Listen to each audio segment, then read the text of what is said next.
के लिए जैसे कि मैंने टॉपिक लिखा है कि आज हम मनन करेंगे पवित्र आत्मा के फलों के बारे में। जैसे पिछले समय में भी मैंने आपको बताया था कि पेड़ की पहचान फलों के द्वारा होती है। हर एक पेड़ चाहे कितना भी घना हो, चाहे कितनी भी उसके अंदर हरियाली हो, पर अगर जो उसके अंदर फल नहीं है तो वो पेड़ किसी काम का नहीं है।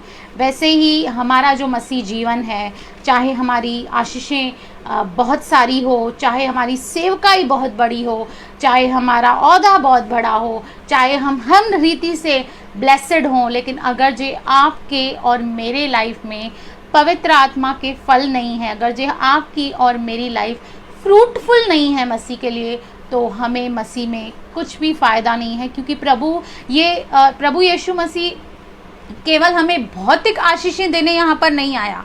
वो इसलिए नहीं आया कि आपको बंगला मिले, आपको गाड़ी मिले, आपको हर तरह की आशीषें मिले। ऑफ कोर्स वो हमें देता है, लेकिन उसका मेन जो मकसद है इस पृथ्वी पर आने का, वो ये है कि हमारे और परमेश्वर के बीच में जो दूरी थी, हम जो परमेश्वर से मिल नहीं पा रहे थे, परमेश्वर को अप्रोच नहीं कर पा रहे थे, वो दूरी मिटाने के लिए, हमारे पापों को क्षमा करने के लिए, और हमारे अंदर ध्यान से सुनिएगा, एक कैरेक्टर को बनाने वो आया। एक हमारे अंदर वो एक चरित्र को देखना चाहता है, एक कैरेक्टर को देखना चाहता है, एक नेचर को देखना चाहता है। वो किसे? वो प्रभु यीशु मसीह के कैरेक्टर को परमेश्वर हमारे अंदर देखना चाहता है। उसका मेन मकसद आशीषें नहीं था, न प्रॉस्पेरिटी थी। उसका मेन मकसद था कि एक इंसान, उसके पापों की क्षमा हो, वो उद्धार को पाए और परमेश्वर के साथ एक रिलेशन बनाए। जो रिलेशन आदम के द्वारा टूट गया था, वो रिलेशन पुनर्स्थापित करने, उसे रिस्टोर करने प्रभु यीशु मसीह आज से 2000 साल पहले इस धरती पर आए, ताकि आप और मैं बदलें।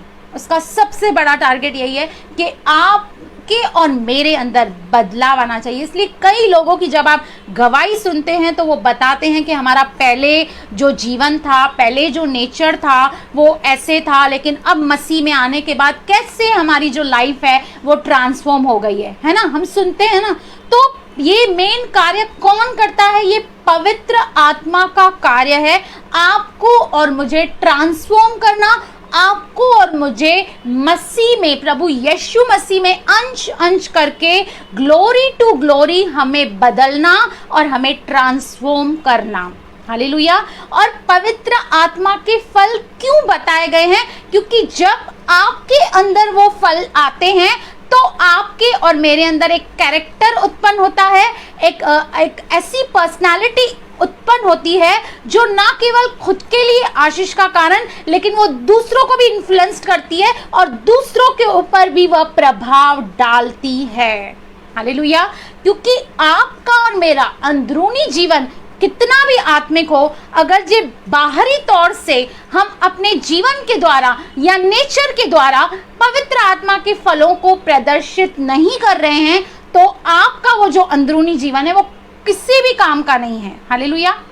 क्योंकि आपका जो अंदरूनी जीवन है वो आप जानते हैं, परमेश्वर जानते हैं, लेकिन दूसरों को इन्फ्लुएंस करने के लिए या दूसरों को मसीह की ओर लाने के लिए आपके और मेरे अंदर ये पवित्र आत्मा के फल होना जरूरी है। और मैं आपको बताना चाहती हूँ, जो गिफ्ट्स ऑफ होली स्पिरिट है, जो वरदान है पवित्र आत्मा के, वो आपको पवित्र आत्मा देता है। कब? जब उसकी जरूरत होती है, जब सिचुएशन के हिसाब से उसकी जरूरत होती है, तो पवित्र आत्मा वो गिफ्ट आपके अंदर देता है। जब आप सेवकाई करते हैं मिनिस्ट्री में, जब आप फील्ड में उतरते हैं, तो वो गिफ्ट वो आपको देता है, लेकिन फल जो है वो आपको खुद उत्पन्न करने होते हैं। ये जो फल है वो पवित्र आत्मा आपको नहीं देने वाला है, ये आपको खुद उत्पन्न करने हैं। यानी कि आपको इसके लिए दुआ करनी है, प्रार्थना करनी है, अपने आप को इस रीति से बदलने की कोशिश करनी है, परमेश्वर के ऊपर निर्भर रहना है और एक ऐसा कैरेक्टर हमें बनाना है जिसके द्वारा हम दूसरों के लिए भी आशीष का कारण बने और अपने आप के लिए भी हम आशीष का कारण बने। हालेलुया। और ये पवित्र आत्मा के फल उनके लिए ही हैं जो ये बिलीव करते हैं, जो इस बात पर विश्वास करते हैं कि जब वो प्रभु यीशु मसीह को मन से स्वीकार करते हैं, मुंह से अंगीकार करते हैं कि हाँ ये परमेश्वर का पुत्र है जो मेरे लिए आया, मारा गया, गाड़ा गया और तीसरे दिन मुर्दों में से जी उठा, उन्हीं को वो पवित्र आत्मा दी जाती है। और पवित्र आत्मा के फल भी उनके ही अंदर हो सकते हैं जो पवित्र आत्मा को मानते हैं, क्योंकि ऐसे बहुत सारे डॉक्ट्रिन्स हैं, ऐसी बहुत सारी शिक्षाएं हैं जहां पर लोग पवित्र आत्मा को नहीं मानते।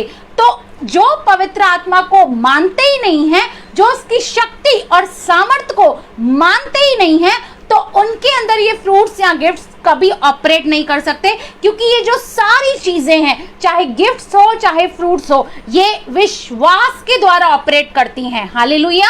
और जब उनको ये फेथ ही नहीं है कि पवित्र आत्मा है, तो उनके अंदर ये चीजें कार्य नहीं करती हैं। हालेलुया। तो जो लोग ये समझते हैं कि हाँ पवित्र आत्मा, जिसे त्रिएत्र परमेश्वर से वन ऑफ द पर्सनालिटी कहा गया है, वो एक पर्सन है, उसे एज अ मेल करके संबोधित किया गया है, उसके ये फल है जो आपके और मेरे अंदर होना बहुत जरूरी है। और ये ओवरनाइट पैदा नहीं हो जाते हैं, क्योंकि अगर ये पेड़ को भी हम देखें तो उसमें बीज डालना पड़ता है, उसे पानी देना पड़ता है, उसे खाद देनी पड़ती है, उसका पालन पोषण करना पड़ता है, इसके बाद कई सालों के बाद वो पेड़ बनता है और उसमें वो फल लगते हैं। वैसे ही ये जो पवित्र आत्मा के फल हैं, ये ओवरनाइट आपके और मेरे जीवन में नहीं आने वाले हैं। इसके लिए हमें डेली अपने आप को परमेश्वर को सरेंडर करना है, पवित्र आत्मा की सहायता और मदद लेनी है, क्योंकि प्रभु यीशु ने क्या कहा? प्रभु यीशु ने कहा मैं तुम्हें एक और सहायक देता हूं। एक और सहायक का मतलब है, क्योंकि जब प्रभु यीशु मसीह धरती पर थे, वो चेलों को सहायता करते थे, मदद करते थे, उन्हें ट्रेन करते थे कि कैसे इस धरती पर सेवकाई करनी है और कैसे पवित्र आत्मा के अंदर चलना है। वैसे ही हमें भी पवित्र आत्मा एक सेकंड हेल्पर दिया गया है, ताकि वो हमें ग्रूम करे, हमें तैयार करे। किस लिए? ऑफकोर्स सेवकाई करने के लिए और अनंत जीवन में प्रवेश करने के लिए, क्योंकि अनंत जीवन में आप और मैं तभी प्रवेश कर पाएंगे जब हमारे अंदर मसीह जैसा कैरेक्टर, स्वभाव, नेचर होगा। और आप सभी जानते हैं कि मसीह का स्वभाव कैसे था। अब जो भी हम पवित्र आत्मा के फल देखने वाले हैं, आप एक एक करके हम जब उस पर स्टडी करेंगे तो आप देखेंगे ये सारे फल प्रभु यीशु मसीह के अंदर पाए गए थे। जब उसने 3.5 साल की सेवकाई इस धरती पर की, तब उसने अपने जीवन से इन सारे फलों को प्रदर्शित किया और दिखाया, हमें एक रोल मॉडल दे दिया, हमें एक नमूना दे दिया कि एक इंसान जो कमजोर है, एक इंसान जो निर्बल है, वो इस धरती पर भी पाप रहित जीवन जी सकता है। हालेलुया। तो आइए हम इस पे मनन करेंगे। हम पहले तो निकालेंगे गलातियों 5 का, हम निकालेंगे गलातियों 5, 22 और 23, जहां पर इनके बारे में वर्णन किया गया है कि फल जो हैं वो कौन कौन से हैं। हम निकालेंगे गलातियों 5, 22 और 23। अब गलातियों 5, 22 और 23 देखिए क्या कहता है। पर आत्मा का फल क्या है? प्रेम, आनंद, शांति, धीरज, कृपा, भलाई, विश्वास, नम्रता और संयम है, और ऐसे ऐसे कामों के विरोध में कोई भी व्यवस्था नहीं। यानी कि ऐसे इतनी इम्पोर्टेंट चीजें हैं, इतने ये सद्गुण हैं, इतने अच्छे गुण हैं कि इसके विरुद्ध कुछ भी व्यवस्था या कोई भी ऐसी बात नहीं है जो इन बातों के विरोध में बाइबल में लिखी है। ये सब सद्गुण हैं, ये सब जो बातें हैं, ये आपके और मेरे अंदर होना बहुत ज़रूरी है। जब आप और मैं परमेश्वर के बच्चे हैं, परमेश्वर की संतान हैं, तो आपके और मेरे कैरेक्टर के अंदर ये बातें होनी चाहिए। हालेलुया। तो हम सबसे पहले मनन करेंगे सबसे पहला फल आ रहा है प्रेम, लेकिन इसको मैं एंड में लूंगी क्योंकि ये बहुत इंपॉर्टेंट है, इसको समझना बहुत इंपॉर्टेंट है, क्योंकि बाकी जो भी फल हैं वो इस प्रेम के साथ कनेक्टेड हैं, इसलिए इस प्रेम को मैं बाद में लूंगी। मैं अब सेकंड वाले के पास जाऊंगी जो है आनंद। हालेलुया। अब आनंद का क्या मतलब है? आनंद का मतलब है सुकून, स्थिरता। मतलब जब आपके जीवन में कठिन परिस्थितियां हो, चुनौतियां हो, जब उस वक्त आप शांत रह सकते हैं, जब आप उस वक्त स्थिर रह सकते हैं, उसका मतलब है कि आप प्रभु के आनंद में हैं। ये वो आनंद नहीं है जो सांसारिक चीजों से आपको और मुझे प्राप्त होता है, क्योंकि सांसारिक चीजों से जो हमें आनंद प्राप्त होता है, ऑफ कोर्स हमें आनंद प्राप्त होता है, वो बहुत ही थोड़े समय का होता है और वो हमारी परिस्थितियों पर निर्भर करता है। यानी कि आज अगर जो मेरी परिस्थिति अच्छी है तो मैं खुश हूं, लेकिन अगर जो मेरी परिस्थिति थोड़ी भी बिगड़ जाती है तो मेरा वो आनंद डिस्टर्ब हो जाता है। वो है संसारिक आनंद। लेकिन ये आनंद ऐसा है जो आपको कूल एंड काम रखता है डिफिकल्ट सिचुएशन में, चैलेंजेस में, मुसीबतों में, परेशानियों में, दुखों में, संकटों में, क्लेशों में। ये आपको स्टेबल रखता है। ये है आनंद। तो हम पढ़ेंगे रोमियो 15 का 13। हम पढ़ेंगे रोमियो 15 का 13। यहाँ पे देखिए वचन क्या कहता है। परमेश्वर जो आशा का दाता है तुम्हें विश्वास करने में सब प्रकार के आनंद और शांति से परिपूर्ण करे कि पवित्र आत्मा की सामर्थ्य से तुम्हारी आशा बढ़ती जाए। ये आनंद ऐसा है जो आपकी होप को बढ़ाते जाता है, क्योंकि हम संसार में देखते हैं कि सब जगह पे निराशा, डिस्करेजमेंट, नेगेटिविटी है और कई बार उन चीज़ों को देख के हम घबरा जाते हैं, हम परेशान हो जाते हैं। लेकिन जब ये पवित्र आत्मा का फल आपके अंदर होता है तो चाहे बाहर कुछ भी होता हो, आपको कोई फर्क नहीं पड़ेगा। आप उन चीज़ों से कभी इन्फ्लुएंस नहीं होंगे। लेकिन चाहे आपकी परिस्थितियां कैसे भी क्यों ना हो, आप अपने जीवन में परमेश्वर के आनंद के द्वारा आप स्थिर रहेंगे, मगन रहेंगे। आपको उन परिस्थितियों से, उन परीक्षाओं से, उन प्रॉब्लम से आपको और मुझे कोई फर्क नहीं पड़ेगा। जब आप अपने आप को ऐसी सिचुएशन में देखें तो आप समझ जाएं कि पवित्र आत्मा का जो ये फल है आनंद का, ये आपके अंदर है। क्योंकि हम कई बार लोगों के अंदर, संसार की चीज़ों के अंदर आनंद ढूंढते हैं और हमें मिल भी जाता है, पर वो थोड़े ही समय का होता है। लेकिन ये आनंद ऐसा है कि जो आपको टफ सिचुएशन में सहायता करता है, आपकी आशा को बनाए रखता है, आपकी आशा को वो बढ़ाता जाता है और उसके द्वारा आप और मैं विश्वास में भी उन्नति करते जाते हैं। हालेलुया। अब हम पढ़ेंगे यूहन्ना 15:11। ये 15 चैप्टर तो आपने पढ़ा ही होगा कि इसमें सब फ्रूट्स के बारे में बताया गया है, डाली के बारे में बताया गया है, दाखलता के बारे में बताया गया है, क्योंकि प्रभु यीशु मसीह ये चाहते हैं कि आपके और मेरे जीवन में बहुत सारे फल हों। ऐसा कौन इंसान होगा जो पेड़ लगाकर फल की इच्छा नहीं रखे? नहीं, जिसने पेड़ लगाया है उसको ये पूरी एक्सपेक्टेशन है, उसको ये पूरी इच्छा है कि इसमें आज नहीं तो कल फल लगेंगे। वैसे ही प्रभु यीशु मसीह चाहते हैं कि आपके मेरे जीवन में फल हो। हम पहले पढ़ेंगे यूहन्ना 15:8। यहाँ पर प्रभु यीशु मसीह फरमाते हैं, मेरे पिता की महिमा इसी से होती है कि तुम बहुत सा फल लाओ और तभी तुम मेरे चेले ठहरोगे। जैसे कि मैंने आपको पहले ही बताया कि परमेश्वर यही चाहता है कि हमारे जीवन में फल हो, सद्गुण हो, अच्छी बातें हो, एक ट्रांसफॉर्मेशन हो, जिसके द्वारा किसकी महिमा होती है? परमेश्वर की महिमा होती है। जब लोग आपको देखते हैं तो कहते हैं हाँ, ये वैसी नहीं है, ये पहले गुस्सेबाज थी, गालियां देती थी, गलत काम करती थी, लेकिन आज इसके अंदर प्रेम है, आज इसके अंदर धीरज है, आनंद है, इसके द्वारा परमेश्वर की महिमा होती है। और इसका वाइस वर्सा ले लें तो जिसके अंदर फल नहीं है उसके जीवन के द्वारा कभी भी परमेश्वर की महिमा नहीं होती है। चाहे वो कितनी भी बड़ी सेवकाई कर ले, चाहे वो कितना भी अच्छा गीत गा ले, चाहे वो कितना भी अच्छा प्रचार कर ले, कोई फर्क नहीं पड़ने वाला है।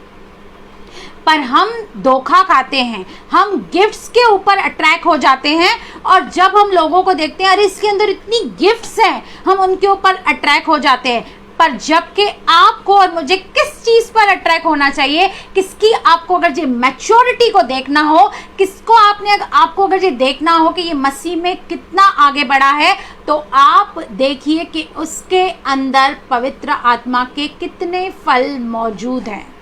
और ये आप और मैं आसानी से पता लगा सकते हैं जब आप थोड़े दिन किसी के साथ बात करते हैं या टच में रहते हैं। आप और मैं ये अच्छे से जान जाते हैं कि इसके अंदर वो पवित्र आत्मा के फल हैं या नहीं हैं।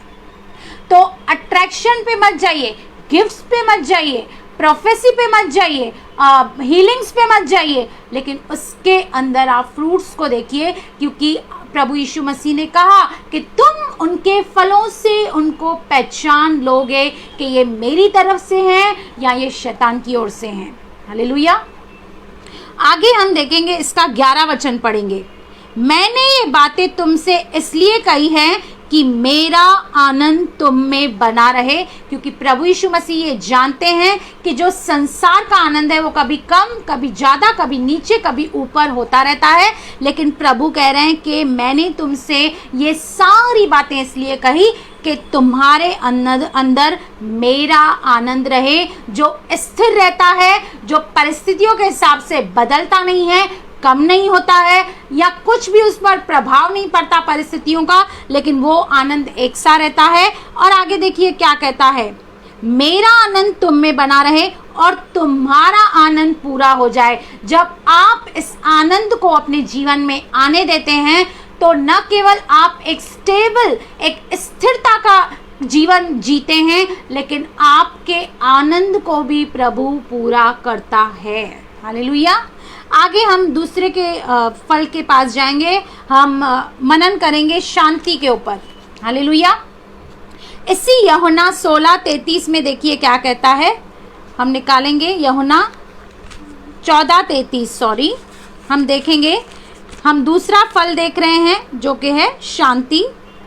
16:33 हम पढ़ेंगे। 16:33 मैंने, यहाँ पर प्रभु यीशु मसीह कह रहे हैं, मैंने ये बातें तुमसे इसलिए कही हैं कि तुम्हें मुझ में शांति मिले, क्योंकि प्रभु यीशु मसीह ये जानते थे कि संसार में बहुत क्लेश है, परेशानियां हैं, मुश्किलें हैं, प्रॉब्लम्स हैं, लेकिन प्रभु यीशु मसीह ने कहा मैंने ये बातें तुम्हें इसलिए कही हैं कि तुम्हें मुझ में शांति मिले। यानी कि जब तुम मेरे ऊपर निर्भर हो, जब तुम मुझ पर विश्वास करते हो, तो मैं तुम्हें अपनी शांति देता हूं। जैसे संसार देता है वैसी नहीं, एक टेम्पररी शांति नहीं, एक थोड़ी देर की शांति नहीं, लेकिन ऐसी शांति जो आपको और मुझे डिफिकल्ट सिचुएशन में रिजॉइस करने में, आनंदित रहने में सहायता और मदद करती है। और कहता है संसार में तुम्हें क्लेश होता है,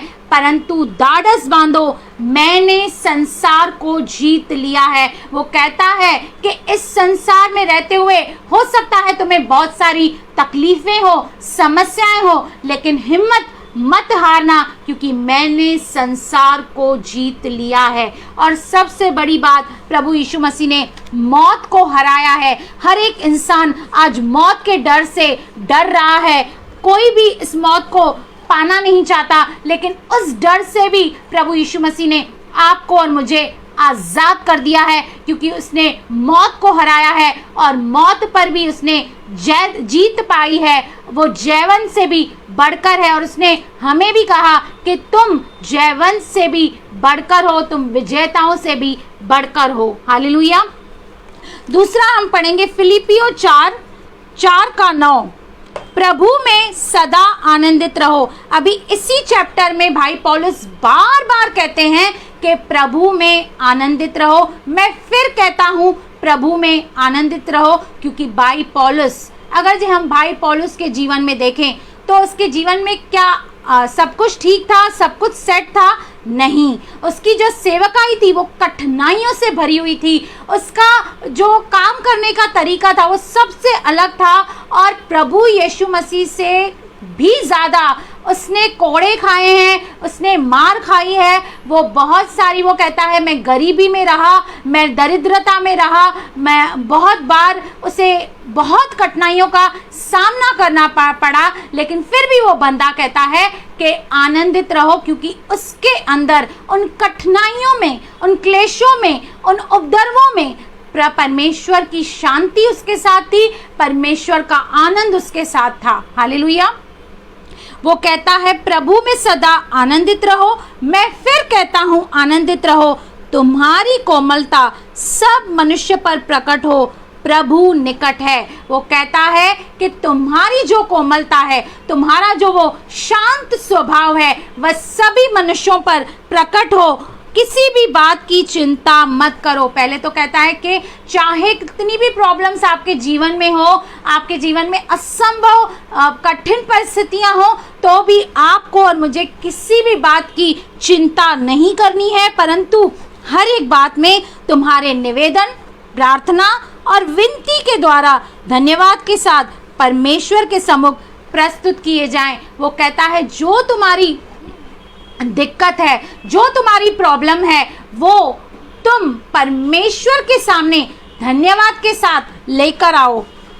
कहता है तब परमेश्वर की शांति जो सारी समझ से परे है, ये समझ से परे है कि मेरी परिस्थितियां कठिन है, मेरे जीवन में बहुत सारी मुश्किलें हैं, लेकिन फिर भी मैं शांत हूँ, मैं आनंद में भरी हुई हूँ, ये समझ के बाहर है। कहता है तब परमेश्वर की शांति जो समझ से परे है तुम्हारे हृदय और तुम्हारे विचारों को मसीह यीशु में सुरक्षित रखेगी। यानी कि ये शांति जो संसार देता है वो नहीं, जो प्रभु यीशु मसीह जो हमें अपनी शांति देते हैं, वो शांति हमें रिजॉइस करने में सहायता करती है, मदद करती है। जब आप अपने मन में परमेश्वर के वचनों को भर देंगे तो आप उन वचनों के द्वारा सांत्वना पाएंगे, तसल्ली पाएंगे, और ये जो आपकी शांति है ये आपको उन कठिन परिस्थितियों में हेल्प करेगी, सहायता करेगी, मदद करेगी। और हर एक विचार,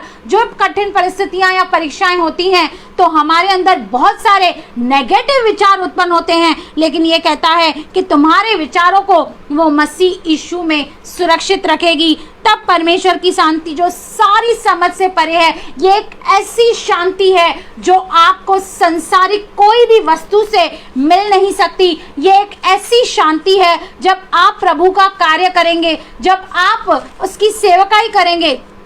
सोचिए, जो सेवकाई करते हैं या जो प्रभु के कार्य करते हैं, at the end of the day आपको और मुझे जो सेटिस्फैक्शन मिलता है, जो पीस मिलता है, वो आपको कभी भी संसारिक चीज करने के बाद वो पीस, वो सेटिस्फैक्शन आप और मैं कभी एक्सपीरियंस नहीं कर सकते। हालेलुया। चलिए आगे बढ़ते हैं। अब हम देखते हैं धीरज को। हमने देखा आनंद, शांति, अब हम देखते हैं धीरज। धीरज की परीक्षा तब होती है जब आपके सामने एक ऐसा व्यक्ति बैठा हो जो आपके साथ एग्रीड नहीं करता है, या आपके साथ वाद विवाद करना चाहता है, या आपको किसी कंट्रोवर्सी में फंसाना चाहता है। तब आपके और मेरे धीरज की परीक्षा होती है। और आजकल के समय में हम देखते हैं कि पेशेंस की सब जगह कमी है। आज बच्चों के अंदर पेशेंस नहीं है, बड़ों के अंदर पेशेंस नहीं है। आज हम टेक्नोलॉजी में इतने आगे चले गए हैं कि सब कुछ एक बटन दबा के हो जाता है। इसलिए कई बार आप और मैं बहुत ही जल्दबाजी में रहते हैं। आपके और मेरे अंदर वो पेशेंस नहीं रहता। और कई बार कोई अगर जो हमारा विरोध करता है या कोई विरोधी हमसे आके डिस्कस करता है तो हम उसे जीतने के बजाय हम उसे खो देते हैं, क्योंकि आपके और मेरे अंदर पेशेंस नहीं रहता है। तो इस पेशेंस को आपके और मेरे अंदर रहना बहुत ज़रूरी है। और ये पेशेंस आपको और मुझे तब दिखाना है, ये प्यार आपको और मुझे तब दिखाना है जब लोग आपसे अग्री नहीं करते, क्योंकि मसीह के अंदर भी ऐसी बहुत सारी बातें हैं, ऐसी बहुत सारी चीज़ें हैं जिसमें सबका अलग अलग राय है, सब अलग अलग रीति से आज्ञा पालन करते हैं। इसलिए कई बार आपके बहुत सारे बिब्लिकल थॉट्स किसी और के साथ मैच नहीं करते, वो कुछ और समझते हैं, आप कुछ और उस विषय में समझते हैं, जिसके कारण हम कई बार उन लोगों को प्यार नहीं दिखा सकते। हाँ, लेकिन ये जो धीरज है ये आपको तभी सहायता करता है, आपको एम्पावर करता है, ताकि आप चैलेंजिंग सिचुएशंस को बुद्धिमानी के साथ, विजडम के साथ हैंडल कर सकें। हालेलुया। और ये जो धीरज है इसके द्वारा एक यूनिटी को हम देखते हैं। नहीं तो कई बार जब धीरज नहीं रहता है तो हम फालतू के डिस्कशनों में चले जाते हैं और बहुत सारे लोगों को हम मसीह के पास लाते नहीं हैं, लेकिन उन्हें हमारी बातों के द्वारा या हमारे रिएक्शंस के द्वारा उन्हें कई बार ठोकर लग जाती है। हालेलुया। प्रभु ने क्या कहा कि बोलने में धीमे और सुनने में तत्पर रहो, लेकिन आज उल्टा है, सब बोलना चाहते हैं, सुनना कोई नहीं चाहता है। और इस बोलने के द्वारा हम कई बार इतनी सारी बड़ी बड़ी गलतियां करते हैं, हम इतना कुछ कर देते हैं इस बोलने के द्वारा कि हम प्रभु के काम को बढ़ाते नहीं हैं लेकिन घटाते हैं। तो इस धीरज को हमारे अंदर आना बहुत ज़रूरी है। हम देखेंगे इफिसियों 4:2। इफिसियों 4:2 कहता है, अर्थात सारी दीनता और नम्रता सहित और धीरज धरकर प्रेम से एक दूसरे की सह लो। यानी कि बहुत बार ऐसी सिचुएशंस आएगी जब आप लोगों को टॉलरेट नहीं कर पाएंगे, उनकी कुछ बातें आपको समझ नहीं पाएंगी, आप सहन नहीं कर पाएंगे, लेकिन प्रभु कह रहा है कि जब ऐसी सिचुएशन आए तो उससे झगड़ा मत कर, उसके ऊपर गुस्सा मत कर, लेकिन प्रेम के अंदर, प्रेम के निमित्त एक दूसरे की सह लो, यानी कि एक दूसरे की कमी घटियों को सह लो, उन्हें इग्नोर करो और उन पर ज़्यादा वाद विवाद मत करो। हालेलुया। तो आपको और मुझे धीरज रखना बहुत ज़रूरी है।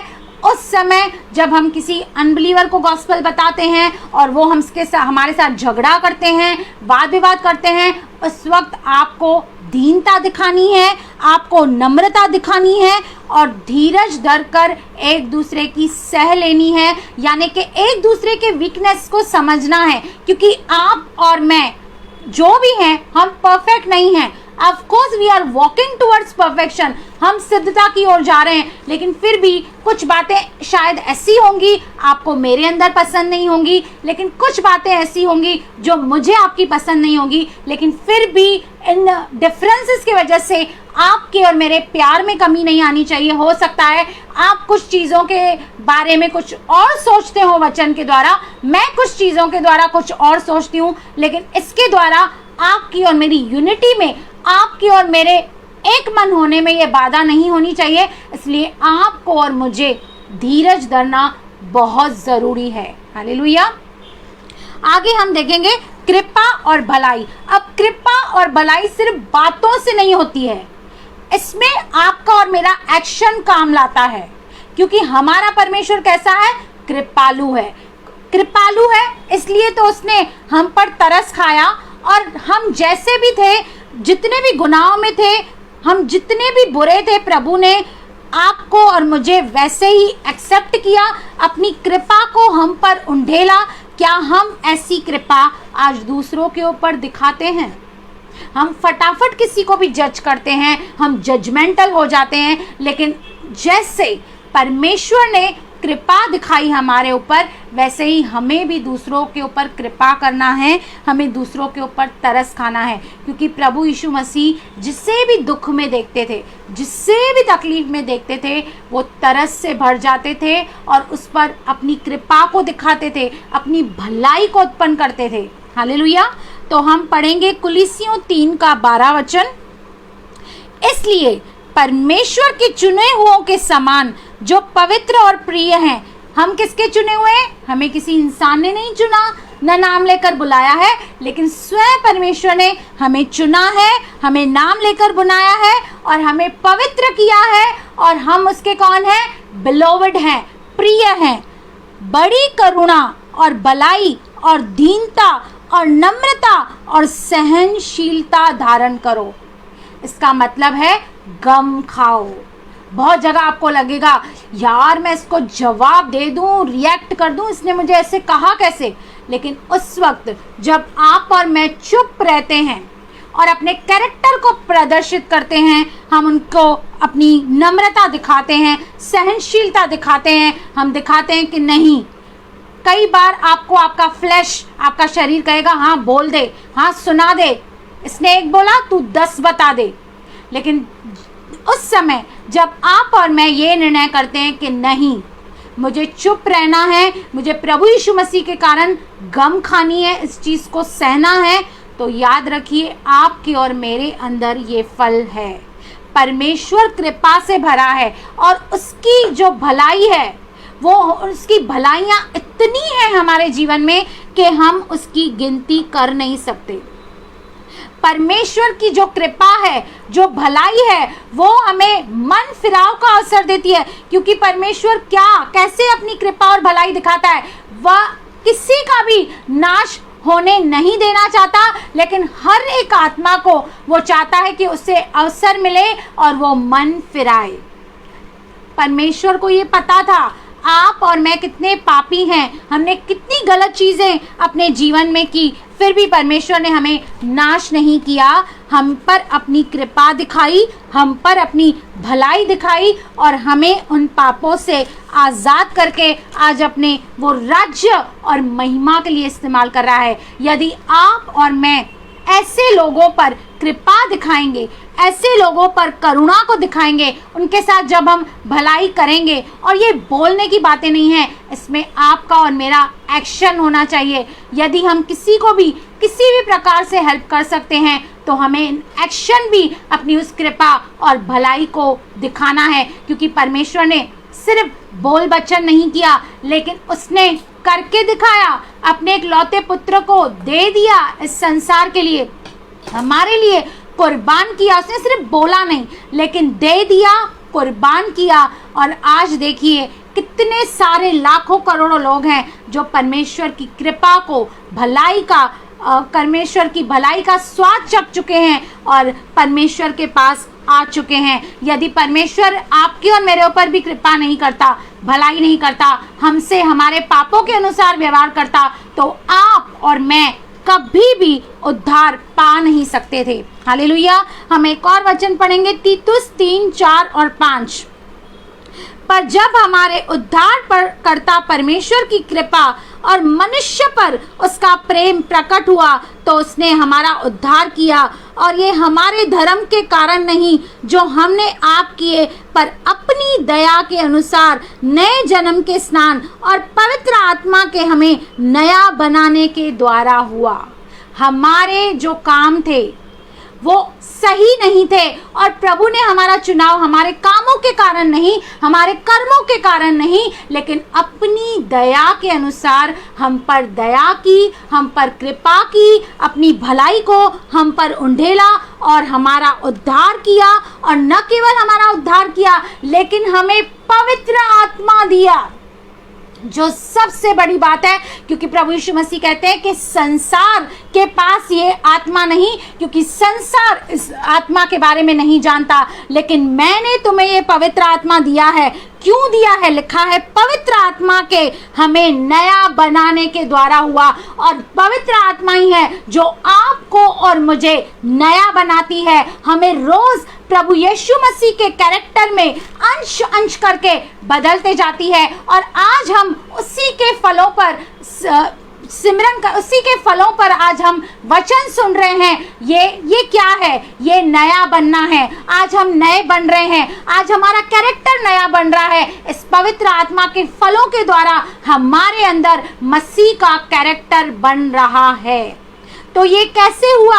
हमारी कोई अच्छाई थी, मैं बहुत अच्छी थी, मेरे काम बहुत अच्छे थे, नहीं, लेकिन ये परमेश्वर की दया के द्वारा हुआ, उसकी कृपा के द्वारा हुआ कि उसने आपको और मुझे चुन लिया। आज हमें उन पर भी दया दिखानी है जो परमेश्वर से दूर हैं, जो परमेश्वर को छोड़कर चले गए हैं। आपको आपको और मुझे उस पर कृपा दिखानी है, उनके साथ भलाई करनी है। ये सिर्फ बोल बच्चन नहीं होना चाहिए, लेकिन इस कृपा और भलाई में आपके और मेरा एक्शन होना चाहिए, यानी कि विश्वास और कर्म, हम दोनों अपनी परमेश्वर की कृपा न केवल बातों के द्वारा, लेकिन अपने कामों के द्वारा, अपने गुड वर्क्स के द्वारा, अपने अच्छे कामों के द्वारा आपको और मुझे परमेश्वर की कृपा और सच्चाई उन्हें दिखानी है। हालेलुया। हम एक और वचन पढ़ेंगे, रोमियो 2:4। रोमियो 2:4। क्या तू उसकी कृपा और सहनशीलता और धीरज रूपी धन को तुच्छ जानता है? क्या यह नहीं समझता कि परमेश्वर की कृपा तुझे मन फिराव को सिखाती है?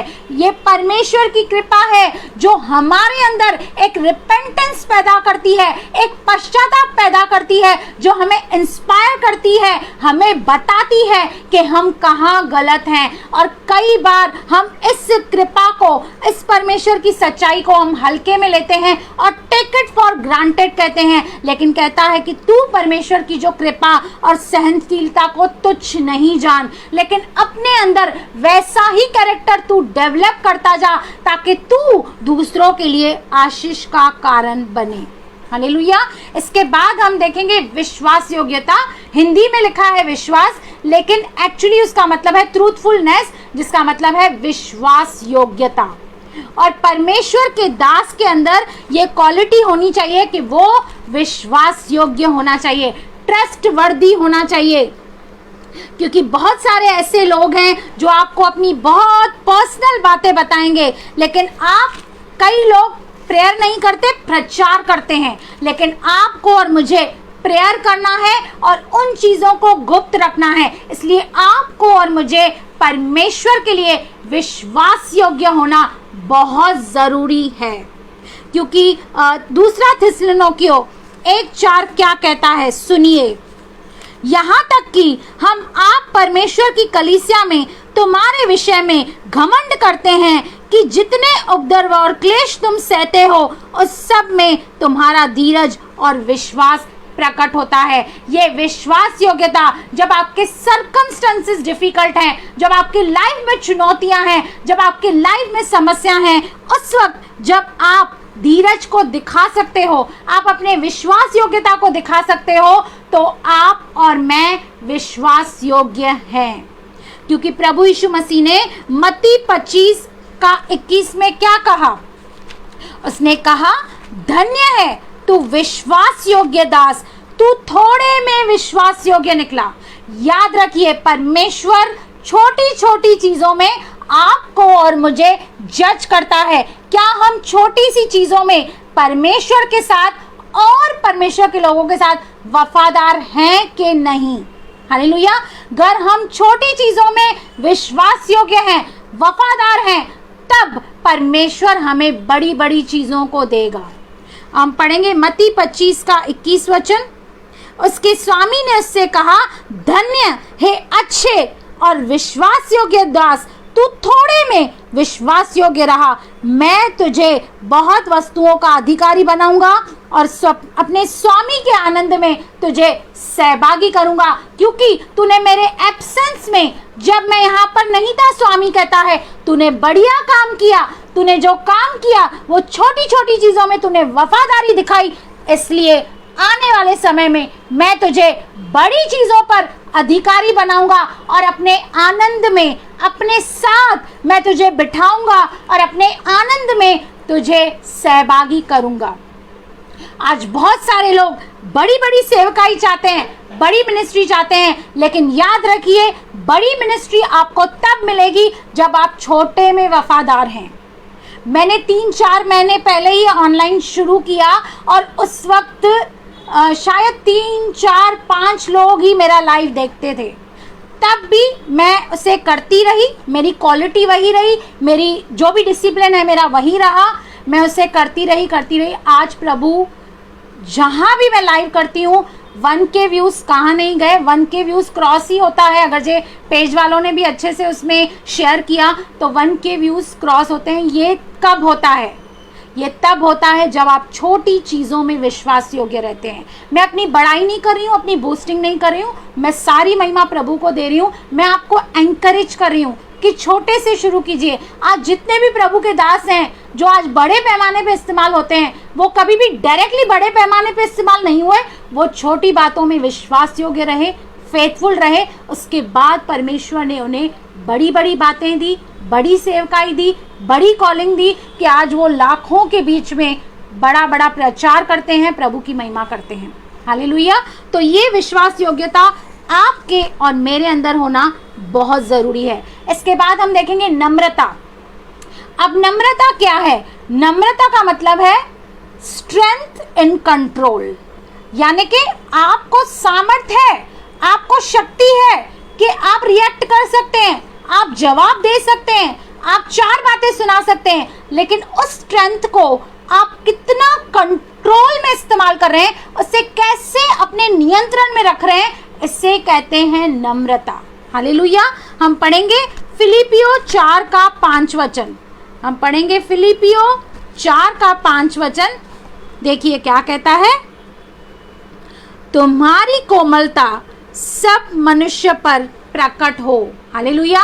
यानी कि तुम्हारा जो जेंटलनेस है, तुम्हारी जो हम्बलनेस है, वो सब मनुष्यों पर प्रकट हो। यानी कि लोग जब तुझे देखें तो कहें हाँ, ये परमेश्वर की दासी है, ये परमेश्वर का बंदा है, इसके अंदर ईगो नहीं है, इसके अंदर घमंड नहीं है, इसके अंदर कोई भी बुराई नहीं है, लेकिन ये बहुत ही जेंटल है, ये बहुत ही कोमल है, ये बहुत ही हम्बल है। क्योंकि परमेश्वर अभिमानियों का सामना करता है, पर दीनों पर वह अनुग्रह करता है। अगर आप ग्रेस को पाना चाहते हैं, बहुतायत से पाना चाहते हैं, तो अपने आप को नम्र करें, अपने आप को दीन करें और अपनी स्ट्रेंथ को कंट्रोल में इस्तेमाल करें, अपने पावर्स को मिसयूज नहीं करें। बहुत सारे जो हैं वो पावर को मिसयूज करते हैं। और अगर जी आपको कहीं भी कुछ करेक्शन करनी भी हो तो आप प्यार से किसी को भी करेक्ट करें। हालेलुया। दूसरा तिमुथी 2 का 25 वचन, दूसरा तिमुथी 2 का हम पढ़ेंगे, 2 का हम पढ़ेंगे 2 वचन। अर्थात बूढ़े पुरुष सचित और गंभीर और संयमी हो और उनका विश्वास और प्रेम और धीरज पक्का हो। हालेलुया। और 2 का 7 हम पढ़ेंगे, सब बातों में अपने आप को भले कामों का नमूना बना। यहाँ पे भाई पौलुस तीतुस को ये समझा रहे हैं कि तू यंग है, इसलिए कई लोग तुझे गलत समझ सकते हैं या तुझे जज कर सकते हैं, लेकिन सब अच्छी बातों में अपने आप को नमूना बना। Be a role model to them. मतलब लोग तुझे फॉलो करने चाहिए, तेरे अंदर मसीह को वो देखने चाहिए। हालेलुया। सब बातों में अपने आप को भले कामों का नमूना बना, तेरे उपदेश में सफाई, गंभीरता और ऐसी खराई पाए जाए कि कोई उसे बुरा न कह सके, जिससे विरोधी हम पर कोई दोष लगाने का अवसर न पाकर लज्जित हों।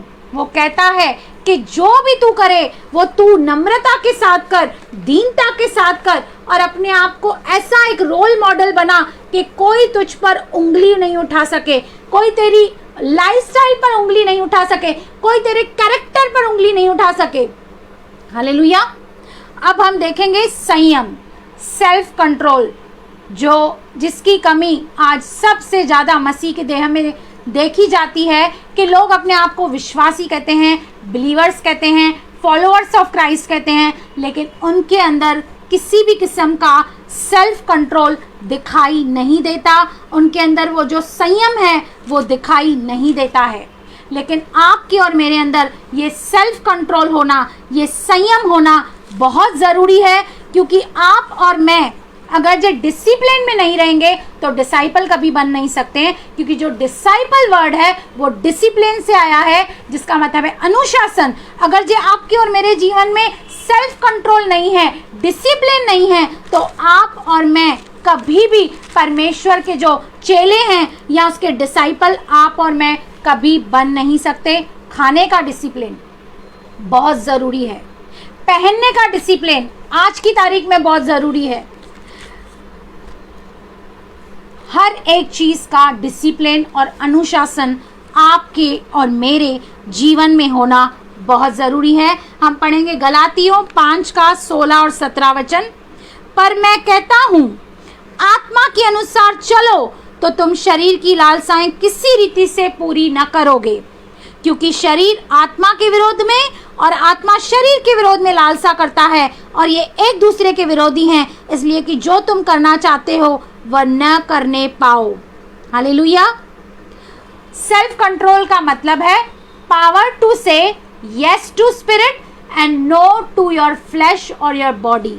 यानी कि आपके अंदर वो सामर्थ्य होनी चाहिए कि आप शारीरिक चीजों को नकार सको और आत्मिक चीजों में बढ़ सको, क्योंकि शरीर और आत्मा दोनों एक दूसरे के विरोधी हैं। हम कितनी बार सोचते हैं आज मैं 2 घंटे प्रेयर करूंगी, आज मैं ये करूंगी वो करूंगी, लेकिन बाद में हम शारीरिक बातों में फंस जाते हैं। हम मोबाइल पर अपना टाइम वेस्ट करते हैं, हम व्हाट्सएप पे फेसबुक पे बैठ जाते हैं, और जो आत्मिक काम आप और मैं करना चाहते हैं वो हम नहीं कर पाते। क्यों? क्योंकि हमने अपने फ्लैश को यस कहा और स्पिरिट को नो कहा। लेकिन जिसके जीवन में संयम है, जिसके जीवन में सेल्फ कंट्रोल है, वो हमेशा स्पिरिट को यस कहेगा और फ्लैश को नो करेगा, और उसके हर एक बात में डिसिप्लिन रहेगा, उसका प्रार्थना करने में डिसिप्लिन रहेगा, बाइबल अध्ययन में डिसिप्लिन रहेगा, उसकी मिनिस्ट्री में डिसिप्लिन रहेगा, उसके जीवन के हर एक क्षेत्र में आप अनुशासन देखेंगे। यदि आपके और मेरे जीवन में यह अनुशासन नहीं है तो याद रखें आप और मैं कभी भी डिसाइपल बन नहीं सकते। यदि आपके और मेरे जीवन में सेल्फ कंट्रोल नहीं है तो नीति वचन कहता है कि हम ऐसे एक शहर हैं जिसकी शहरपनाह टूटी हुई है, यानी कि कुछ भी उसके अंदर आ सकता है। कोई भी पाप, कोई भी बुराई आसानी से उसके जीवन में दस्तक दे सकती है। क्यों? क्योंकि उसके जीवन में कोई सेल्फ कंट्रोल नहीं है। और आज जब आप और मैं चारों ओर बुराइयों में हैं तो इस सेल्फ कंट्रोल को अपने अंदर लाना और इसे इस्तेमाल करना बहुत ज़रूरी है। नहीं तो हम कई बार बहुत सारे पापों में फंस सकते हैं, गुनाहों में फंस सकते हैं, जिसके द्वारा आप और मैं अपने विश्वास को खो देते हैं, अपने मसीह जीवन को आप और मैं खो देते हैं। हालेलुया। तो ये सेल्फ कंट्रोल होना भी आपके और मेरे लाइफ में बहुत ज़रूरी है। अब जैसे एंड में मैंने कहा था कि वैसे तो प्रेम जो है वो पहला पवित्र आत्मा का फल था, लेकिन मैंने लास्ट में इसलिए लिया, उसका कारण ये है क्योंकि जो प्रेम है, जो व्यक्ति प्रेम करता है या प्रेम में चलता है, उसने सारी बाइबल को पूरा कर दिया है, हर एक आज्ञा का पालन किया है, क्योंकि सारी चीज़ें इस प्रेम पे आके खत्म हो जाती हैं। हालेलुया। जब आपके अंदर प्रेम होगा तो आपके अंदर धीरज भी होगा, आपके अंदर प्रेम होगा तो संयम होगा, कृपा होगी, भलाई होगी, विश्वास होगा, नम्रता होगी। सारे जो बाकी फल हैं वो इस प्रेम के ऊपर हैं, और जो ये प्रेम है ये हमारी फाउंडेशन है। लेकिन आज अफसोस के साथ कहती हूँ कि आज मसीहों के अंदर वो प्रेम नहीं है। अपने भाई बहनों के प्रति वो इज्जत नहीं है, वो आदर नहीं है, वो प्रेम नहीं है। इसलिए कई बार हम इस प्रेम को प्रदर्शित करने में असफल रहते हैं। लेकिन आपके और मेरे अंदर प्रेम होना बहुत ज़रूरी है। अब हम देखेंगे प्रेम के लिए पहला यूहन्ना 4 का 7 और 8 वचन।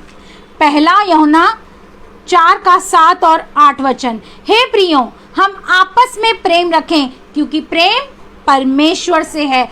पहले वचन कहता है कि हम एक दूसरे से प्रेम रखें, क्योंकि जो प्रेम है वो परमेश्वर की ओर से है। जो कोई प्रेम करता है वह परमेश्वर से जन्मा है। हम तो बड़े आसानी से कहते हैं, अरे मैं तो विश्वास के द्वारा परमेश्वर की संतान हूँ, बेटी हूँ, बेटा हूँ। हाँ भाई हैं, लेकिन यहाँ पर वचन कह रहा है जो कोई प्रेम करता है वह परमेश्वर से जन्मा है। जो कोई प्रेम नहीं करता यानी कि वो परमेश्वर से जन्मा नहीं है और परमेश्वर को जानता है। यानी कि मैं प्रेम नहीं करती तो मैं परमेश्वर को नहीं जानती, चाहे पूरा बाइबल में जो रटा हुआ हो, हर एक वचन का रिवलेशन मुझे पता हो, लेकिन अगर जो मेरे अंदर प्रेम नहीं है तो मैं परमेश्वर से जन्मी नहीं हूँ और मैं परमेश्वर को जानती ही नहीं। आगे कहता है जो प्रेम नहीं रखता वह परमेश्वर को नहीं जानता, क्योंकि परमेश्वर कौन है? परमेश्वर प्रेम है। जहाँ प्रेम है वहाँ परमेश्वर है, जहाँ प्रेम नहीं है वहाँ पर हो सकता है बड़ी बड़ी बातें हों, बड़े बड़े सेवकाई हो, बड़ी बड़ी चर्च हो, लेकिन वहाँ पर परमेश्वर नहीं है। लेकिन जहाँ पर प्रेम है, चाहे मंडली छोटी हो, चाहे घर छोटा हो, चाहे पेज छोटा हो, फॉलोअर्स नहीं हो, लेकिन वहाँ पर परमेश्वर है। हालेलुया। और परमेश्वर ने आपसे और मुझसे कैसा प्रेम किया? बहुत तरीके के प्रेम होते हैं, शारीरिक प्रेम भी होता है, लेकिन परमेश्वर ने आपसे और मुझसे अगापे, एक तरफा, अनसेल्फिश लव, एक ऐसा प्यार जो बदले में कुछ भी पाता नहीं है या कुछ भी पाने का वो उम्मीद नहीं रखता, ऐसा प्रेम परमेश्वर ने आपसे और मुझसे किया है। और उसका जो प्रेम है वो बदलता नहीं, वह युगायुग एक सा रहता है। वो मनुष्य का प्रेम कैसे होता है? तू मेरे लिए कर तो मैं तेरे लिए करूं, तू मेरे लिए नहीं करे तो मैं भी नहीं करूं। लेकिन परमेश्वर का प्रेम ऐसा नहीं है। चाहे हम उस प्रेम को समझे या नहीं समझे, या उस प्रेम के निमित्त रिएक्ट नहीं करे, या उसकी आज्ञाओं का पालन नहीं करे, तो भी परमेश्वर का जो प्रेम है वो एक सा रहता है, वो कभी बदलता नहीं है, वो निस्वार्थ रहता है, उसके अंदर कोई सेल्फिशनेस नहीं रहती है, लेकिन उसके अंदर आपकी और मेरी भलाई भलाई भलाई और भलाई ही रहती है। और परमेश्वर प्रेम है, और परमेश्वर ये चाहता है कि आपके और मेरे अंदर भी प्रेम हो। और ये प्रेम कैसे होता है? जब आप और मैं अपने संगी मसीह भाई बहनों के साथ प्रेम करते हैं। हालेलुया। बहुत लोग कहते हैं हाँ मैं परमेश्वर से प्रेम करता हूँ, लेकिन अपने भाई से नफरत करते हैं, अपनी बहन से बैर करते हैं। नहीं, यीशु मसीह अपने जीवन काल में सबसे प्रेम किया। उन्होंने सिर्फ किस पे गुस्सा किया? शास्त्री और फरीसियों के साथ प्रेम नहीं किया, गुस्सा किया, उन्हें डांटा, क्योंकि वो परमेश्वर के सामने खड़े होने के बाद भी परमेश्वर को जान नहीं पा रहे थे, पहचान नहीं पा रहे थे, अपने धर्म के कामों पर वो घमंड कर रहे थे, और जो उनके अंदर कोई बदलाव नहीं था, जो कुछ भी वो करते थे वो दिखावटी था। इसलिए प्रभु यीशु मसीह उनसे नफरत करता था, बाकी सबसे प्रेम करता था। एक पापनी स्त्री उसके पास आई और शास्त्री फरीसियों ने कहा इससे पत्थर मार के खत्म कर देना चाहिए, मूसा की व्यवस्था ये कहती है। लेकिन प्रभु यीशु मसीह ने उस पर दया की और उसके जीवन को बदला और कहा जा, मैं भी तुझ पर दंड की आज्ञा नहीं देता, फिर से पाप नहीं करना। हालेलुया। ऐसा दया और करुणा और प्रेम से भरा आपका और मेरा परमेश्वर है, जिसका नाम है प्रभु यीशु मसीह। हम पढ़ेंगे फिलिपियों 2:1-2-3। अतः यदि मसीह में कुछ शांति और प्रेम से ढाढ़स और आत्मा की सहभागिता और कुछ करुणा और दया है, तो मेरा यह आनंद पूरा करो कि एक मन रहो, एक ही प्रेम, एक ही चित्त और एक ही मनसा रखो। यहाँ पर वचन कहता है कि सभी भाई बहन, चाहे आप पाकिस्तान में बैठे हैं, चाहे आप फॉरेन में बैठे हैं, कहीं भी बैठे हैं, लेकिन मसीह के प्रेम के द्वारा आप और मैं एक दूसरे को सपोर्ट कर सकते हैं, एक दूसरे को प्रेम कर सकते हैं। और यही चाहता है परमेश्वर कि आप और मैं, कहता है मेरा ये आनंद पूरा करो कि मैं तुम्हें परमेश्वर के प्रेम में देखना चाहता हूँ, उसकी यूनिटी में देखना चाहता हूँ, उसके प्यार में देखना चाहता हूँ। लेकिन आज कई लोग एक चित्त नहीं है, एक मन नहीं है, एक प्रेम नहीं है। उनका जो प्रेम है वो ठंडा पड़ गया है, क्योंकि अंत के समय में बाइबल हमें बताती है कि अंत के समय में अच्छे अच्छे विश्वासियों का प्रेम ठंडा पड़ जाएगा। लेकिन आपको और मुझे इस प्रेम पर जय पाना है, इस प्रेम को जड़ पकड़ने देना है अपने अंदर। जब आपके अंदर प्रेम होगा तो बाकी सारे जो फ्रूट्स हैं वो आपके अंदर खुद ही आ जाएंगे। क्योंकि अगर जो हम पहला कुरिन्थियों पढ़ें तो वहाँ पर प्रेम की क्या क्या क्वालिटीज़ लिखी गई है। प्रेम बुरा नहीं मानता, प्रेम डाह नहीं करता, प्रेम भलाई चाहता है। तो सारे जो भी फ्रूट्स हमने स्टडी किए, धीरज, संयम, नम्रता, विश्वास, ये सारी चीज़ें आपके और मेरे अंदर आ जाएंगी यदि आपके और मेरे अंदर प्रेम होगा। और पहला कुरिन्थियों 13 अध्याय कहता है, यदि मैं मनुष्य और स्वर्गदूतों की बोलियां बोलूं और प्रेम न रखूं तो मैं ठनठनाता हुआ पीतल और झनझनाती हुई झांझ हूं। हालेलुया। वो कहता है कि भाई तू अन्य भाषा बोल ले, तू स्वर्गदूतों की बोली बोल ले, पर अगर तू प्रेम नहीं रखता तो तू यूजलेस है, एक ठनठनाता पीतल, झनझनाती झांझ जो कभी किसी के काम में नहीं आ सकती, तू वैसा व्यक्ति है। तो हम अपने आप के द्वारा ऑफकोर्स नहीं कर पाएंगे, अपनी शक्ति, अपने सामर्थ, अपनी बुद्धि के द्वारा नहीं कर पाएंगे, न बल से न शक्ति से, परंतु पवित्र आत्मा की सामर्थ से आप और मैं ये फल अपने अंदर उत्पन्न कर सकते हैं। एक बार फिर से कहूंगी, गिफ्ट्स जो है वो पवित्र आत्मा आपको देती है, लेकिन फल आपको और मुझे खुद उत्पन्न करने हैं। ये सजे सजाए नहीं मिलने वाले हैं। आपको और मुझे खुद पे वर्क करना है, खुद की कमियों पे वर्क करना है, निर्बलताओं पे हमें काम करना है और हमें सिद्ध बनना है, यीशु मसीह के जैसा बनना है, क्योंकि हमारे पास एक ऐसा रोल मॉडल है जिसके पदचिन्हों पर आपको और मुझे चलना है। और ऑफ कोर्स ये प्रेम में कोई भी सिद्ध नहीं है, हर कोई इसमें स्ट्रगल कर रहा है, लेकिन आप और मैं प्रार्थना कर सकते हैं, सरेंडर कर सकते हैं, पवित्र आत्मा की सहायता और मदद ले सकते हैं, ताकि आप और मैं इस प्रेम में ग्रो करें, बढ़ते जाएं। और जब आपके और मेरे अंदर प्रेम होगा तो हम उस प्रेम को स्प्रेड करेंगे और उस प्रेम के द्वारा हम दूसरों को भी जीत पाएंगे। तो इस प्रेम को मैंने आखिरी में इसलिए लिया क्योंकि बाकी जो भी सारे फल हैं वो इस प्रेम के ऊपर निर्भर हैं। जिसने प्रेम किया उसने सारी बाइबल की आज्ञाओं का पालन किया। हालेलुया।